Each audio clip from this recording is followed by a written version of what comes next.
C'est parti. Bonjour, nous sommes ici dans les alentours de Langeac et derrière moi vous avez une cabane de vigne et devant moi je vais les laisser se présenter deux personnes qui vont parler d'un projet, d'un nouveau projet qui est en train de se mettre en place sur Langeac justement pour sauver ces belles cabanes de vigne, ce patrimoine de Langeac et partout en France d'ailleurs puisque c'est national. Je te laisse te présenter et puis Gérard aussi, je te laisse te présenter. Bonjour à tous et à toutes, donc Sylvain Jacquet, habitant de Langeac et avec mon voisin là de droite qui... Gérard Hontel, voilà, de Langeac également. On se connaît depuis quelque temps et on s'est concerté assez récemment sur les cabanes de vigne. On a réagi surtout par rapport au fait qu'on constatait dans le paysage qu'un certain nombre étaient dans un état de délabrement avancé et que ce délabrement continuait sans cesse. Et on a été un petit peu choqués presque tous les deux en se demandant qu'est-ce qu'on pouvait faire par rapport à ça. Et en parlant tous les deux, mais en allant un peu plus loin, on s'est rendu compte que ça suscitait pas mal d'intérêt autour de nous et qu'il y avait potentiellement la possibilité de faire quelque chose de consistant. Tout à fait, oui. Oui. Voilà, donc effectivement, ces cabanes, on les voit partout en France, je disais, mais alors on va parler plus spécifiquement de notre région. On en voit, quand on va sur la voûte, on en voit partout. Elles sont toutes en état souvent de délabrement, quelques-unes sont restaurées. Fait, oui. C'est un vrai patrimoine, c'est quelque chose moi, au niveau photographique qui m'intéresse beaucoup, ces cabanes-là. Et je sais qu'au niveau national, j'insiste, beaucoup de personnes aujourd'hui tentent de les sauver. Votre projet est en cours, l'association est-elle créée, elle va être-elle créée, et vous, quelle fonction, alors approximativement, vous auriez pour l'instant dans ce projet ? L'association n'est pas créée, mais tous les prémices, tous les repérages ont été faits. On s'est adressé à de nombreuses personnes pour voir si l'association pouvait susciter plus que de l'intérêt, pouvait susciter de l'engouement. Et il se trouve qu'à la fois les pouvoirs publics, à la fois d'autres associations et à la fois des particuliers sont complètement intéressés. Donc l'association n'est pas créée, mais elle est vraiment en cours, dans le sens où là on a commencé à faire des appels du pied sur Internet, surtout Gérard qui a envoyé quelques images régulières sur Facebook en demandant aux gens du Langeadois et des environs, parce que tu as raison de faire remarquer que c'est pas spécifique à Langeac. Nous, l'association future, elle sortira du bassin de Langeac même, elle ira un peu plus loin parce que des cabanes de vigne, on en voit beaucoup dans toute la vallée de l'Allier, c'est le secteur qui nous intéresse, nous, pour le moment. Et donc, au niveau structuration de l'association, on s'est motivés plus particulièrement tous les deux, mais devant l'engouement qu'il y a, on n'a pas forcément défini qui allait faire quoi. Par contre, on a vraiment une idée précise de ce que va être l'association. Elle aura pour but à la fois de s'intéresser aux cabanes de vigne dans la restauration des bâtiments eux-mêmes, mais pas seulement de s'intéresser à l'histoire des cabanes de vigne et à tout ce qui a tourné autour de la sociabilité qu'elles ont pu créer. Plus on a commencé à parler aux gens et plus ça évoquait des souvenirs pour eux. Il n'y a pas que le bâtiment en lui-même qui est intéressant, il y a toute la vie qu'il pouvait y avoir, tout le vécu qu'il pouvait y avoir autour. Et on commence déjà, même en n'ayant pas encore monté l'association, à avoir des témoignages qui nous arrivent, des témoignages écrits, des photos qui nous parviennent, des gens qui évoquent des souvenirs. Et tout ça, c'est déjà passionnant. Donc nous, dans l'association, on sait le rôle qu'on va jouer. On va jouer le rôle de catalyseur. On va être ceux qui vont structurer tout ça pour que la mayonnaise puisse monter et puis que tout ça puisse fonctionner correctement. On n'a pas de problème à aller voir à la fois les autorités, à la fois les particuliers et peut-être jouer le rôle d'intermédiaire entre les gens qui sont motivés pour faire des recherches, les gens qui sont motivés pour apporter des témoignages, les gens qui sont motivés pour aller sur place et même les gens qui seraient motivés pour nous appuyer sur des chantiers participatifs éventuellement pour réellement remonter des cabanes de vigne auprès d'un propriétaire qui serait adhérent à l'association auprès de particuliers qui nous démarcheraient, auprès de communautés de communes ou de mairies des environs qui seraient intéressés par ce projet. Sachant que quand on parle de la vigne, alors cabane de vigne, Gérard, tu m'en parlais, ils vont encore rediffuser le film sur la vigne. Le chemin de vigne, oui. Voilà, lundi, à 18h. Voilà, le chemin de vigne. C'est vraiment quelque chose qui est ancré et de plus en plus avec des vignes, enfin des vignobles qui sont recréés avec des anciennes vignes tout autour de Langeac. Donc c'est vraiment quelque chose aujourd'hui qui est au cœur d'actualité, et ces cabanes faisaient partie de cette vie de vignoble qu'on avait ici. Tu as bien dit quelque chose. On pourrait penser qu'il y a une difficulté, mais elle n'est pas très élevée au fond, parce que vous apportez quelque chose. On est sur un patrimoine. Souvent, ce sont des propriétaires, pas sur un bien privé, pas sur un bien public.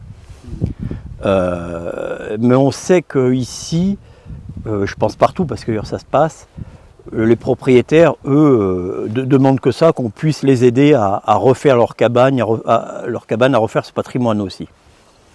Okay. Nous, on voyait, dans le simple fait d'attirer l'attention des gens, ce qu'on a déjà commencé à faire, on suscite un regain d'intérêt pour ce petit patrimoine, et rien que susciter l'intérêt, ça permet peut-être de préserver un petit peu. Il y a de plus en plus de gens qui nous disent « Ah mais oui, mais moi aussi j'en ai une sur mon terrain, je m'en suis jamais occupé, mais maintenant que vous m'en parlez, éventuellement ça pourrait m'intéresser, etc. » Donc je pense que l'association elle aura ce but-là aussi d'attirer l'attention des gens sur un patrimoine en déshérence, et peut-être de faire en sorte qu'il, au moins, à moins de l'entretenir, au moins de le maintenir en l'état, voilà, dans un premier temps. Parce que si on ne suscite pas l'intérêt, ça finit par tomber en ruine, après ça disparaît. Alors que on en parlait beaucoup avec Gérard, c'est quand même, tu le disais aussi assez bien, c'est quand même constitutif de nos paysages, et c'est pas que de nos paysages, c'est constitutif de l'histoire locale, oui, parce que la vigne ça a été super important.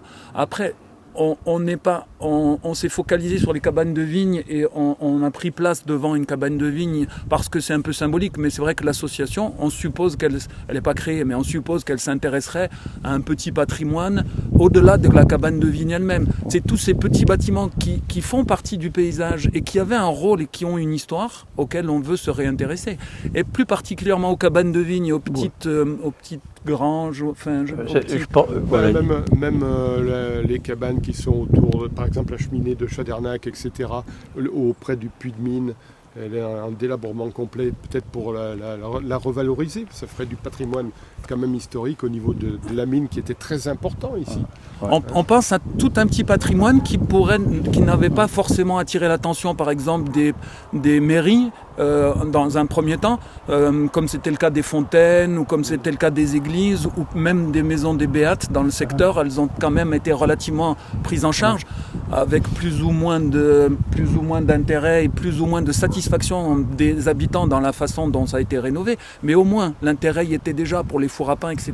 Les cabanes de vigne, on avait l'impression avec Gérard qu'on était quand même dans un moment charnière, où elles commençaient vraiment à tomber à la fois en déshérence et en désuétude. Les gens s'y intéressaient plus assez, alors que pour les béates, c'était pas le cas. D'autant plus que dans certaines régions, les cabanes de vigne, après, pour celles qui sont, on va dire, retapées ou remises en état, il y a des balades qui passent. Alors mais il y a des balades, il y a des circuits qui font qu'on passe. Je ne sais pas si Philippe ou Gérard veut en parler.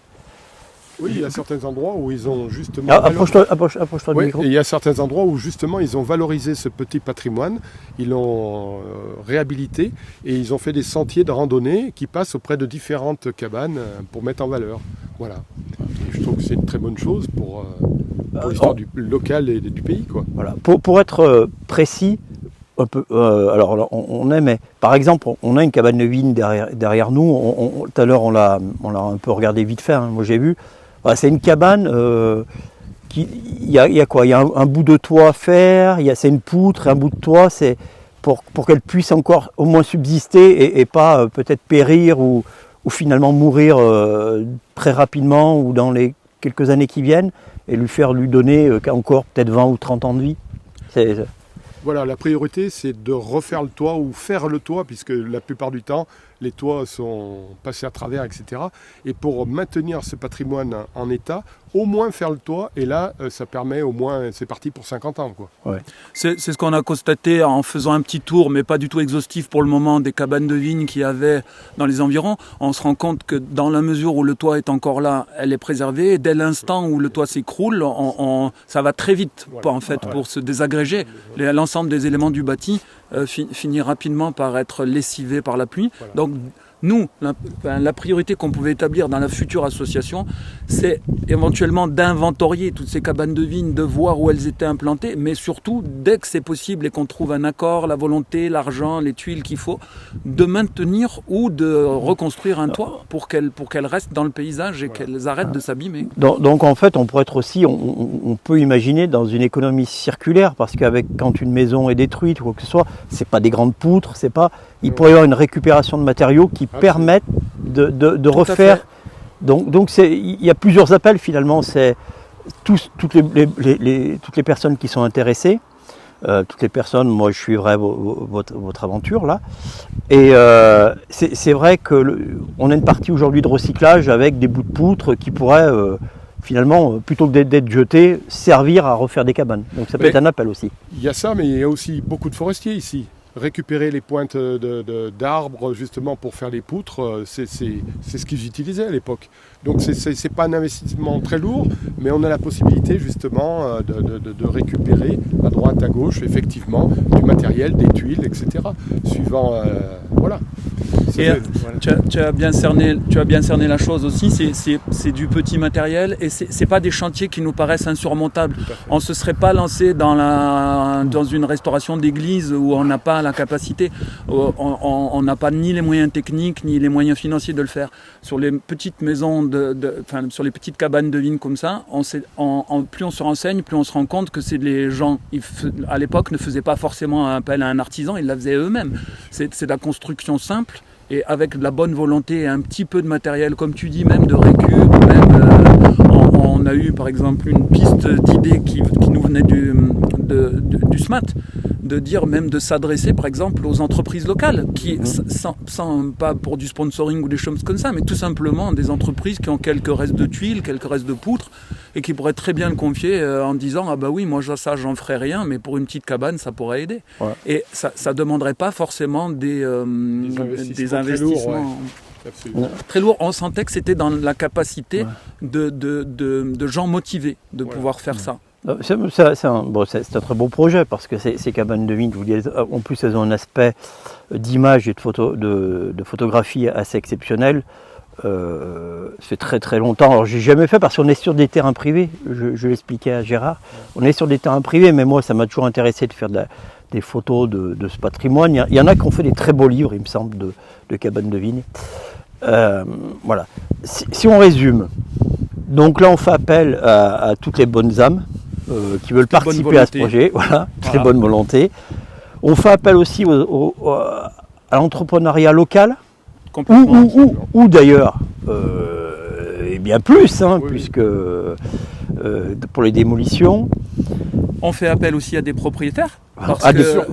Oui. On aura besoin de bénévoles qui ne sont pas forcément propriétaires, qui seraient prêts à donner un coup de main, qui seraient prêts à faire un petit don pour que ça puisse fonctionner. Mais on s'adresse effectivement aux entrepreneurs, on s'adresse aussi aux communautés.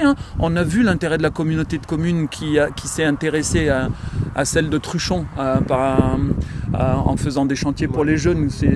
On a vu qu'on était vraiment dans une période où il y avait de l'intérêt pour ça. Et effectivement, on fait aussi appel à des propriétaires sur propriété privée qui seraient intéressés de nous dire oui, moi elle s'abîme un petit peu, je suis volontaire pour que vous veniez jeter un petit coup d'œil, les recenser et puis éventuellement voir si on peut faire quelque chose. Il y a aussi il peut y avoir un vrai lien social aussi avec d'autres associations. Si on mettait un peu plus loin, peut-être c'est un vrai partage de refaire savoir un peu bricoler ou c'est venir faire un gâteau le jour où ça se bricole. Enfin, il y a un vrai lien social qui peut être créé autour d'une restauration d'une cabane, un vrai partage local ou même plus, hein, puisque on parle local, mais des gens aujourd'hui peuvent se déplacer, donc on est bien au-dessus. Hein. Non, mais tout à fait. On est totalement ouvert, surtout que voilà, l'association n'est pas fixée, n'est pas créée encore, donc on va. À partir du moment où on lance une initiative, on sait qu'on va avoir pas mal de retours et ça pourrait, c'est tout à fait, ça peut créer des dynamiques comme ça, de rencontres différentes. Chacun peut apporter sa petite pierre, c'est le cas de le dire. Hein. À l'édifice. À la cabane de vigne. À la cabane de vigne, oui. On amènera les bouteilles, enfin, avec modération. Oui. Certaines ont des caves, donc c'est très pratique, oui, c'est vrai. Oui, on s'intéressait aussi, Gérard a raison de le souligner, certaines ont des caves, certaines ont des pigeonniers, certaines ont des cheminées, certaines n'en ont pas. Voilà. Ça, plus on creuse, plus le sujet est passionnant et plus on se disait qu'il y a, sans prétention aucune, il y a un petit travail qui pourrait servir aux historiens, sans se prétendre historien, mais un petit travail d'inventaire, de photographie et puis une forme de nomenclature et de peut-être même de cartographie qui pourrait, on n'aura peut-être pas les moyens d'en rénover 50, mais le fait de s'y être intéressé, le fait de laisser des traces pour l'avenir de ces cabanes qui sont en train de disparaître, les photos, et on s'intéressait peut-être même, on se disait qu'on pourrait s'intéresser à la végétation qu'il y avait autour. On a beaucoup entendu parler de gens qui parlaient d'amandiers à certaines époques, de figuiers autour des cabanes de vigne. Il y avait de vignes, mais ça paraît évident de la vigne, mais des treilles de vignes avec des cépages qui pourraient être... Tout ça, même la végétation qu'il y a autour pourrait nous intéresser. Oui, c'est un gros projet, un beau projet qui est finalement aussi très accessible. Donc on va lancer un appel à toutes ces personnes qu'on a dit. On mettra quelques liens pour le contact, mais je pense que il y a une personne qu'on croise souvent, Philippe aussi on le croise souvent, mais il y a une personne aussi qu'on croise souvent aussi. On mettra les liens, on va partager. Et est-ce qu'il y a quelque chose qu'on aura oublié de dire, qu'on aura oublié de préciser, un thème qu'on n'a pas abordé, où là on peut dire que voilà. Moi je préciserais que chaque cabane est unique. Il n'y en a pas deux pareilles. Donc c'est vraiment intéressant de sauvegarder le maximum de cabanes de vigne, parce qu'on ne peut pas en trouver ailleurs. Il y a d'autres, en France, c'est vrai qu'il y a d'autres régions où il y a beaucoup de cabanes de vigne, mais elles sont totalement différentes en aspect. Hein. Et donc c'est important de montrer notre particularité. Est-ce que, je dirais pour terminer, est-ce que vous avez prévu, est-ce que vous allez prévoir une date pour une rencontre dans une salle avec le public pour lancer le projet, pour expliquer le projet, pour que les gens puissent venir vous rencontrer autre que par l'image qu'on est en train de faire ici.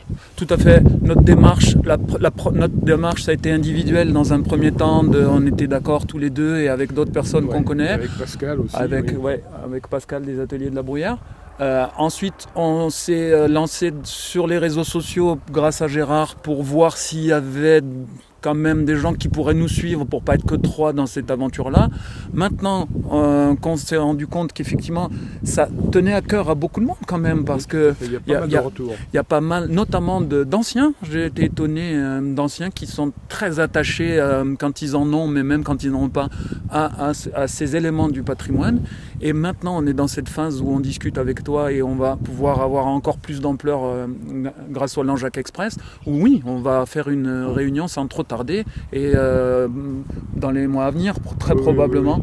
Et où on compte effectivement sur l'adresse que tu pourras mettre en incrustation dessus de notre... Oui, je mettrai tous les liens après. Voilà, on a créé une adresse internet pour rentrer en contact avec tout le monde et puis tu feras suivre, j'espère, quand on aura... fixer une date pour... de toute façon, on fera la réunion comme on fait, comme je suis un peu toutes les assos à Langeac et même ailleurs maintenant.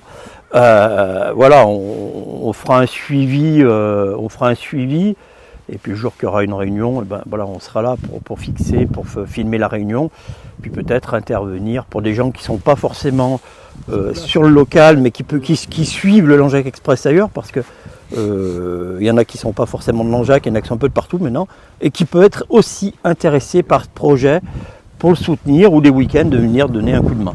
Oui, tu as raison d'insister là-dessus parce que il est vrai qu'on est de Langeac tous les deux et qu'on s'est motivé là-dessus, mais on veut pas s'arrêter sur Langeac. On a des contacts sur Vieille Brioude, on a des contacts, je veux dire, quand on se balade, on était à la balade des feuilles mortes là, sur Chanteuse, il y en a énormément. Ah oui. On a beaucoup de contacts, pas seulement sur Langeac. Le but, c'est pas de rester. Voilà, oui, c'est important de dire que c'est pas un projet uniquement pour les Langeadois, c'est un projet ouvert à tout le monde, voilà. À tous ceux que ça intéresse et à tous ceux que ça pourra intéresser. Ouais. On peut dire aussi qu'il y a certaines personnes qui ont réaménagé les cabanes de vigne en gîte. Oui. Et c'est un succès phénoménal. Ouais, il y en a beaucoup, oui. Il y a des ouvertures potentielles pour le tourisme, le tourisme vert.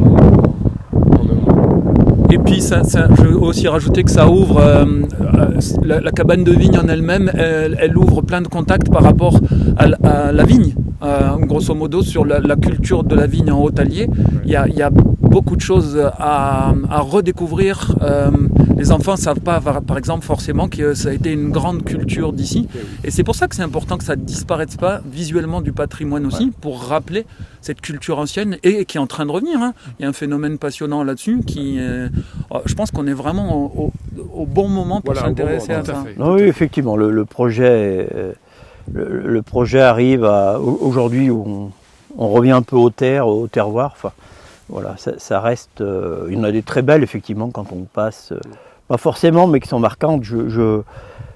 À titre d'exemple, comme ça va marquer, je pense, certaines personnes. C'est quand on descend à Brioude, qu'on a passé et qu'on est sur la ligne droite avant d'attaquer la deux voies. On en a une qui est sur la droite dans le pré au milieu.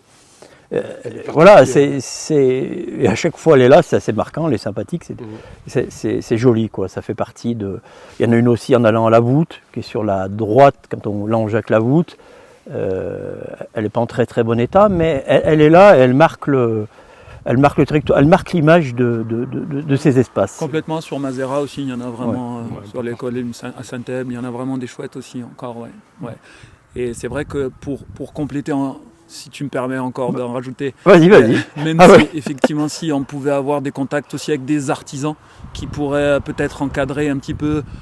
On imagine que ça va pas être des structures très compliquées à faire, mais si quelques ébénistes, quelques artisans qui seraient prêts à passer quelques heures pour donner un petit coup de main quand il y a besoin, pour donner un petit conseil même, des conseils. Surtout quand on va débuter, parce que j'imagine que si on en refait ça la première, ça sera peut-être un peu dur, la deuxième un peu moins, et ainsi de suite. Voilà. Bon, on suivra tout ça. Moi, je vous remercie. On va faire passer ça, on va le partager. Je vais demander à tous ceux qui regardent le Langeac Express et puis même tous les autres qui ne sont pas forcément, de vraiment partager, parce qu'il y a un beau projet patrimonial. Je vous remercie. Mais merci à toi. Merci. Et puis je vous souhaite un bon week-end. Merci. À la prochaine. À la prochaine. Merci à toi.